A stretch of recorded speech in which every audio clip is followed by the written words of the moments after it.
Would you like to see a magazine? We have some that were donated. Most are in Spanish, I'm afraid, but there is a Newsweek from last December. That is not too old. And a Reader's Digest. That is timeless, yes? That's okay. I'll be fine. Maria's expression brightened hopefully. Maybe you would prefer to see some information on the program, she suggested. We have several papers that were prepared for fundraising and for grants. The Padre helped us to write them. Yes, Dana said, careful to disguise her eagerness.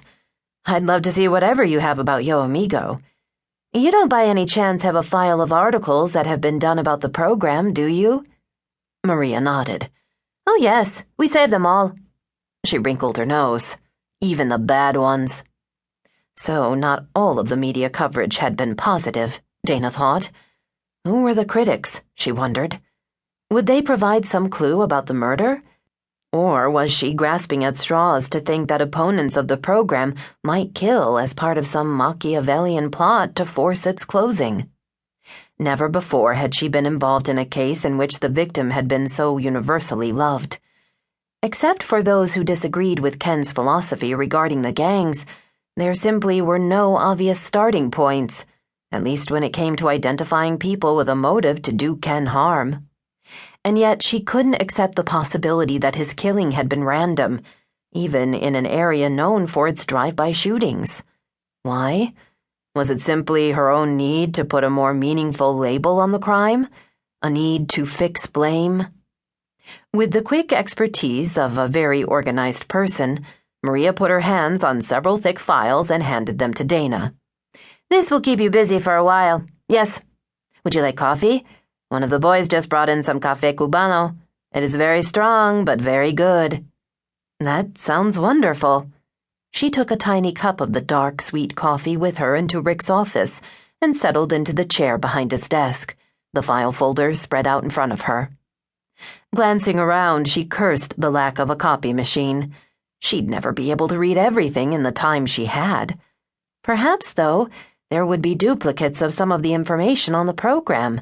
She could take a set of those and concentrate for now on the promising batch of clippings. Sure enough, inside one folder she found several copies of a slick brochure on Yo Amigo that had been designed for fundraising, along with a printed fact sheet about costs, goals, and achievements. She folded up copies of both and stuffed them in her purse.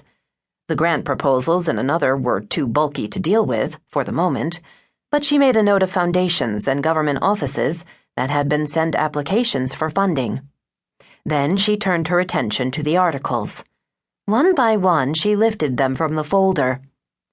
They were in no particular order that she could discern. They hadn't been sorted by topic or by date. She wondered at the latter. Even if the person filing them, presumably Maria, had simply been stuffing them into the folder, wouldn't they be in something close to chronological order, either front to back or back to front? Instead, she found articles from 2 years before filed ahead of those from 2 weeks ago, followed by one from the program's dedication and grand opening. In fact, rather than being neatly filed, they appeared to have been jammed into the folder hurriedly.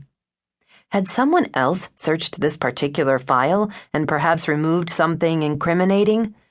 Or, once again, was she grasping at straws?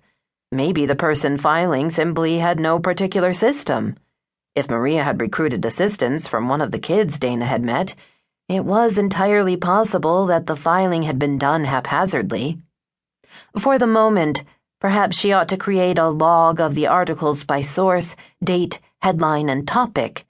Later, she could compare it to a search of the archives of area papers to determine which clipping or clippings might be missing, if any.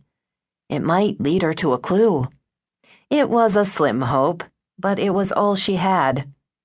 Snatching a notebook from her purse, she made hasty entries, not even pausing long enough to read more than a cursory paragraph or two to familiarize